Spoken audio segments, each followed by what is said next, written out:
नमस्कार दोस्तों, कैसे हैं आप लोग? बात करेंगे हम यस बैंक की।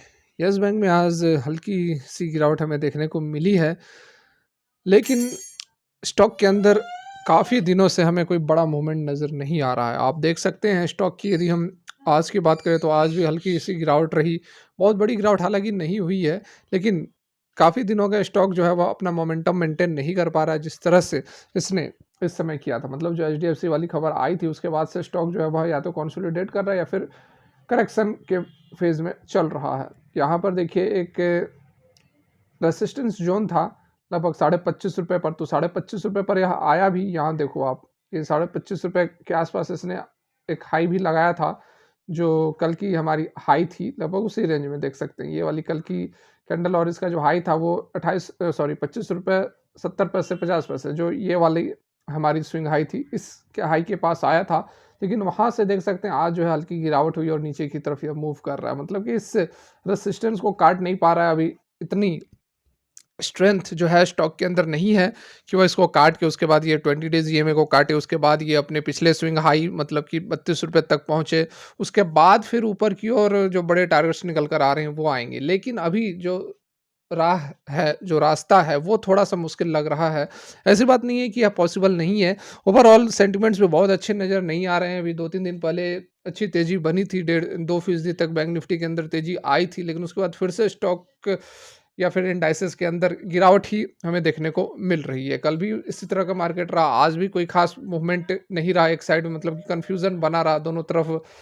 कोई डिसिसिव मूव नहीं रहा। जिस तरह से 2-3 दिन पहले जो मूव आई थी, निफ्टी 1.5% तेज़ थी, बैंक निफ्टी 2% तेज़ थी। तो उस तरह की मूवमेंट की ज़रूरत है, तभी कुछ ना कुछ यहाँ पर येस बैंक के लिए हो सकता है। लेकिन इस बीच जो खबरें निकल कर आ रही हैं, एक अच्छी खबर है, एक बुरी खबर है, तो हम दोनों खबरों को जानेंगे एक-एक करके। तो यहाँ पर सबसे पहले अच्छी खबर को देख लेते हैं, उसके बाद जो नॉट अ गुड न्यूज़ कह सकते हैं उसको, आप उसको भी समझेंगे। यहाँ पर देखिए जीएमआर हाइवेज़ जो है रेज़ेस 700 करोड़ डेब्ट टू प्रीपे येस बैंक। ठीक है, यहाँ पर अच्छी खबर है कि येस बैंक के को प्रीपे करने के लिए जो लोन लिया गया था उसको पूरा अमाउंट पेड करने के लिए जीएमआर हाईवे जो है वो लोन ले रही है। किससे? तो यहाँ पर आप देख सकते हैं GMR highway has raised 700 crore डेब्ट फ्रॉम फॉरेन पोर्टफोलियो इन्वेस्टर्स, झील ग्लोबल अपॉर्च्युनिटीज़ फंड और नोवा ग्लोबल अपॉर्च्युनिटीज़ फंड। ठीक है? तो ये 2 ग्लोबल इसके कह सकते हैं कि इन्वेस्टर्स हैं इस कंपनी के अंदर, उन्होंने इन्वेस्ट किया था, तो उनके थ्रू जीएमआर हाईवे जो है वो फंड रेज़ कर रही है। Funds to prepay loan raised from Yes Bank. Yes Bank से जो लोन लिया गया था, उसको प्रीपे करने के लिए यह लोन लिया जा रहा है। Both invested 350 crore each in secured unlisted and unrated bonds of GMR highways maturing on 20 फरवरी 2028। मतलब ये दोनों की बात की जा रही है, झील ग्लोबल अपॉर्चुनिटीज और नोवा ग्लोबल, इन दोनों ने 350 करोड़ का जो है बॉन्ड लिया था। ठीक है, जीएमआर हाईवेज से सिक्योर्ड अनलिस्टेड टाइप का अनरेटेड जो बॉन्ड होता है जीएमआर हाईवे का, जो कि 20 फरवरी 2028 को मैच्योर्ड होंगे। The bonds have been issued at 14% premium for 48 month with a company placing 100% of its equity share and providing a corporate guarantee. ठीक है, कॉर्पोरेट गारंटी क्या दिया था, तो पूरा का पूरा अपना 100% इक्विटी को जो है उन्होंने प्लेस किया हुआ है। इसके बदले में 700 करोड़ का लोन जो है कंपनी को मिला था, और अब इस अमाउंट को वो यूज़ करेंगे यस बैंक से जो लोन लिया गया था उसको पे आउट करने में। तो ये अच्छी खबर यहाँ निकल कर आ रही है कि जीएमआर के द्वारा जो भी पैसे लोन लिए गए थे यस बैंक को, अब यस बैंक को वापस मिलेंगे। उसको मतलब वेट नहीं करना पड़ेगा, स्लिपेज एनपीए का खतरा नहीं रहेगा। तो ये एक अच्छी खबर ज़रूर निकल कर आ रही है यस बैंक के लिए। लेकिन इसके साथ में कुछ नेगेटिव न्यूज़ भी है जिसको कि जानना आप लोगों के लिए बहुत ज़रूरी है। तो यहाँ पर आप देख सकते हैं दूसरी जो अपडेट निकल कर आ रही है, जिसमें बताया गया है कि HDFC Bank, Yes Bank, ICICI Bank, Axis Bank, private banks deposit share at 35% what trend suggests. तो यहाँ पर बेसिकली डिपॉजिट्स को लेकर कुछ बातें बताई गई हैं, कुछ पैटर्न बताए गए हैं, कुछ इशारे किए गए हैं। जैसे कि आप देख सकते हैं कोटक इंस्टीट्यूशनल इक्विटीज जो कि अपने लेटेस्ट नोट में कहा है, comparison of current term deposits interest rate and the headline rates offered by the banks suggest that the banking system is moving closer to peak deposit rate। ठीक है, जो deposit rate होते हैं, जो bank में पैसे जमा करते हैं, उस पे जो इंटरेस्ट वगैरह दिए जाते हैं, उसकी बात यहाँ पर की जा रही है कि समय नज़दीक आ गया है कि बैंकिंग सिस्टम जो है अपने पीक रेट पर पहुँच गया। डिपॉजिट रेट जो सबसे ज़्यादा आज के कॉम्पिटिटिव एनवायरनमेंट में दिया जा रहा है, वह पीक पहुँच गया और इसके बाद जो है वह डाउनफॉल हो सकता है। Brokerage said there are a couple of quarter before rates peak but added competition to shorts deposit is likely to get intense, especially that is lot more retail in nature given the linkage to LCR liquidity coverage ratio।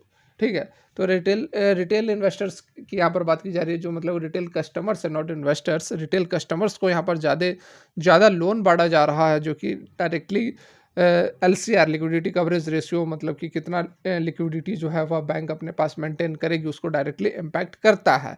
यहाँ पर थोड़ा बहुत technical भी बातें बताई गई हैं बहुत सारी। यहाँ पर आप देख सकते हैं higher share of an non individual that is non operational in nature tends to have negative implication in deploying it.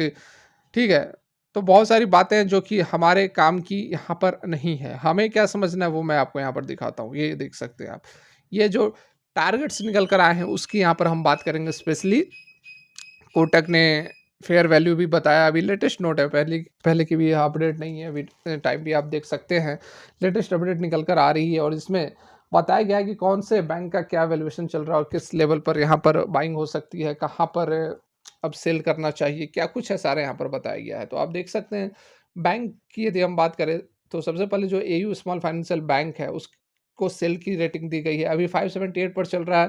Fair value जो है वो है 615। ठीक है, या 6% जो है डाउन साइड देखने को मिल सकती है। एक्सिस बैंक के लिए बाई किया गया है, बंधन बैंक के लिए भी बाई किया गया है और बैंक ऑफ बड़ौदा के लिए ऐड ऑन किया गया है। सबसे ज़्यादा जो यहाँ पर आपको दिख रहा होगा, यहाँ पर देखिए परसेंटेज कितना अप साइड या डाउन साइड करंट वैल्यू से हमें देखने को मिल सकती है। तो यहाँ पर आप देखो बंधन बैंक के लिए कोटक ने बाई की रेटिंग दी है और 34% की अप साइड, मतलब कि 201 पर फिलहाल है, 270 तक का मूव हो सकता है। हम बेसिकली उसी को देख रहे हैं जिसमें कि सबसे ज़्यादा अपसाइड या डाउन साइड की बात की जा रही है। उसके बाद यहाँ पर डीसीबी बैंक के लिए भी बाई की रेटिंग दी गई है, 22% की अपसाइड मूवमेंट हो सकती है। उसके बाद एचआईडीएफसी बैंक, एचआईडीएफसी बैंक ये कौन सा बैंक है मुझे पता नहीं, एचडीएफसी बैंक की बात की जा रही होगी, गलती से मिसप्रिंट हो गई है यहाँ पर। तो एचडीएफसी बैंक की बात की जा रही है और एचडीएफसी बैंक का में भी 22% का मूवमेंट बताया जा रहा है। प्रेजेंट है 1431 पर, 1750 तक यह मूव कर सकता है। फर्दर यहाँ पर यदि हम बात करें निगेटिव रिटर्न की बात करें, मतलब कि कौन से स्टॉक जो है ओवर वैल्यूड चल रहे हैं और वहाँ से गिरावट आ सकती है, तो यहाँ पर चौंकाने वाला खुलासा एक यहाँ पर आपको नज़र आ रहा होगा और वो आपके सामने है, वह है पंजाब नेशनल बैंक, जो कि एक मल्टी बैगर बैंक बन के निकला है। उसको सेल की रेटिंग दी गई है और 126 पर करंट वैल्यू चल रही है, अभी 128 पर शायद आज के डेट में क्लोजिंग हुई है। उसको यहाँ पर 105 की रेटिंग 105 का फेयर वैल्यू बताया गया, 17% की डाउन साइड बताई गई है। लेकिन मुझे जहाँ तक लगता है कि पंजाब नेशनल बैंक के अंदर अभी पोटेंशियल है कुछ और बड़े मूव लाने के लिए। ठीक है, एसबीआई को भी बाई की रेटिंग दी गई है, 850 का टारगेट यहाँ पर दिया गया। उज्जीवन स्मॉल फाइनेंशियल बैंक, एक छोटा सा बैंक, बहुत ही ज़बरदस्त पोटेंशियल है डेफिनेटली। यहाँ पर आप यस बैंक के प्रोस्पेक्टिव से केवल मत देखो कि हम यस बैंक के अंदर इन्वेस्ट किए हैं तो हमें बस यस बैंक से ही मतलब है। ये जो बैंक्स हैं जैसे कि Punjab National Bank multi bagger बन सकता है, Ujjivan small financial bank multi bagger बन सकता है। ठीक है, और आपको सेफ साइड खेलना है तो आप एचडीएफसी में लगा दो, कुछ नहीं टेंशन नहीं लेना तो एचडीएफसी में लगा दो, 22% की तेजी इसमें भी नज़र आ रही है। ठीक है, फर्दर यहाँ पर देखिए उज्जीवन स्मॉल फाइनेंशियल बैंक बहुत ही ज़बरदस्त बैंक है, जो कि आने वाले समय में आपको एक मल्टी बैगर बनकर निकल सकता है। यूनियन बैंक के अंदर 5% का अपसाइड, लेकिन यहाँ पर सबसे बड़ा यदि निगेटिव डाउनफॉल कहीं दिखाई दे रहा है, आप देख सकते हैं यस बैंक की यदि हम बात यहाँ पर करें तो यस बैंक में जो डाउन साइड है 24% का है और किसी और बैंक में मुझे नहीं लगता है कि 24% का इन्होंने डाउन साइड दिया है, किसी बैंक में नहीं है। ठीक है, किसी बैंक में देखने को नहीं मिल रहा है। यहाँ पर आप देखो तो 24% का डाउनफॉल दिया जा रहा है और 25 रुपये का एट प्रेजेंट वैल्यू चल रही है, 19 रुपये का टारगेट दिया जा रहा है, सेल की रेटिंग दी गई है किसके द्वारा, तो कोटक इंस्टीट्यूशनल इक्विटीज़, पूरा का पूरा आपका सामने चिट्ठा हमने पेश कर दिया है। तो क्या यह इतनी गिरावट इसमें पॉसिबल है, हो सकता है कि हो सकता है क्या? देखिए इससे पहले गोल्डमैन सच ने भी कुछ टारगेट्स दिए थे, 16 रुपये तक का टारगेट दिया था, लेकिन 16 रुपये तो जाएगा नहीं। उसी तरह यहाँ पर कुछ कोटक इंस्टीट्यूशनल इक्विटीज़ भी तैयारी कर रहा है, कोशिश कर रहा है। हालाँकि थोड़ी बहुत यहाँ पर समस्या हो सकती है, लेकिन इतनी गिरावट मुझे नहीं लगता है कि ₹19 या फिर ₹16 जाएगा। ठीक है, फिर फर्दर हम डिटेल में डिस्कस करेंगे। जो समय मतलब कि टाइम हो गया है 10 मिनट, तो वीडियो यहीं पर क्लोज़ करेंगे। Thanks for watching, have a great day.